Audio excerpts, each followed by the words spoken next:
Assalamualaikum warahmatullahi wabarakatuh. Halo semuanya, kami dari kelompok 1 yang akan menjelaskan tentang refleksi fenomena psikologi gender dalam kehidupan sehari-hari dan temanya peran gender di tempat kerja. Kelompok kami terdiri dari Ripki, Rani, Ripal, dan saya Wina dan Galih yang akan mempresentasikan materi ini. Topik ini kami pilih karena di dunia kerja isu tentang peran gender masih sering muncul baik dalam bentuk perbedaan, perlakuan, stereotip maupun kesempatan karir. Melalui kajian psikologi gender, kami ingin mengajak teman-teman untuk melihat bagaimana resepsi terhadap laki-laki dan perempuan di tempat kerja terbentuk serta bagaimana kita bisa menciptakan lingkungan kerja yang lebih setara dan adil.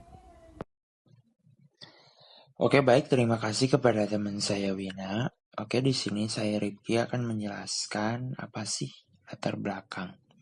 Dalam kehidupan sehari-hari, peran gender ini masih mempengaruhi cara seseorang diperlakukan dan menempatkan diri dari lingkungan kerja. Psikologi gender mempelajari bagaimana perbedaan biologis, sosial, dan budaya membentuk suatu perilaku serta ekspresi antara laki-laki dan perempuan. Contoh nyatanya, laki-laki sering dianggap lebih cocok, sedangkan perempuan lebih sering diarahkan ke pekerjaan administratif atau pelayanan. Padahal, kemampuan seseorang tidak ditentukan oleh gender, melainkan oleh kompetensi dan pengalaman. Fenomena psikologi gender di tempat kerja. Yang pertama, stereotip gender. Misalnya, anggapan bahwa perempuan kurang tegas, sedangkan laki-laki lebih rasional.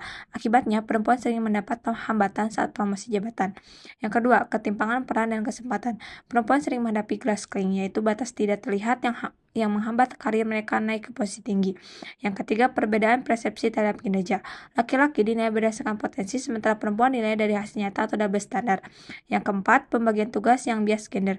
Misalnya, perempuan lebih sering diminta mengurus hal-hal administratif atau sosial, sementara laki-laki diberi tugas yang strategis. Selanjutnya, refleksi diri atau analisis psikologis. Melalui kacamata psikologis gender, kita dapat merefleksikan bahwa banyak sikap dan pandangan di tempat kerja tidak disadari berasal dari konstruksi sosial lama. Individu tanpa sadar sering melakukan rekan kerja berdasarkan persepsi gender bukan kemampuan. Dan yang terakhir, penting bagi setiap orang untuk menyadari bias yang dimilikinya agar tercipta lingkungan kerja yang setara dan sehat secara psikologis. Baik, selanjutnya ada upaya dan solusi. Beberapa langkah untuk mengurangi ketimpangan gender di tempat kerja. Yang pertama ada pendidikan kesetaraan gender melalui kepelatihan dan sosialisasi. Yang kedua ada sistem rekrutmen dan promosi berbasis kompetensi bukan gender. Yang ketiga ada membangun budaya kerja inklusif, menghargai keberagaman dan mendukung keseimbangan kerja keluarga. Dan yang keempat adalah meningkatkan kesadaran diri. Setiap individu perlu memperhatikan perilaku dan ucapan yang mungkin bias gender. Oke, yang terakhir adalah kesimpulan. Dari pembahasan mengenai refleksi fenomena psikologi gender di tempat kerja, dapat disimpulkan bahwa peran dan perlakuan terhadap laki-laki dan perempuan masih dipengaruhi oleh konstruksi sosial dan budaya yang sudah terbentuk sejak lama. Stereotip gender, perbedaan kesempatan, serta bias dalam penilaian kinerja menjadi faktor yang menyebabkan ketimpangan di lingkungan kerja. Psikologi gender membantu kita memahami bahwa banyak perilaku dan kebijakan di tempat kerja tidak sepenuhnya objektif, melainkan dipengaruhi oleh persepsi dan harapan sosial terhadap masing-masing gender. Oleh karena itu, penting bagi individu maupun organisasi untuk meningkatkan kesadaran terhadap bias gender, menerapkan sistem kerja berbasis kompetensi dan menciptakan lingkungan yang inklusif serta adil bagi semua pihak.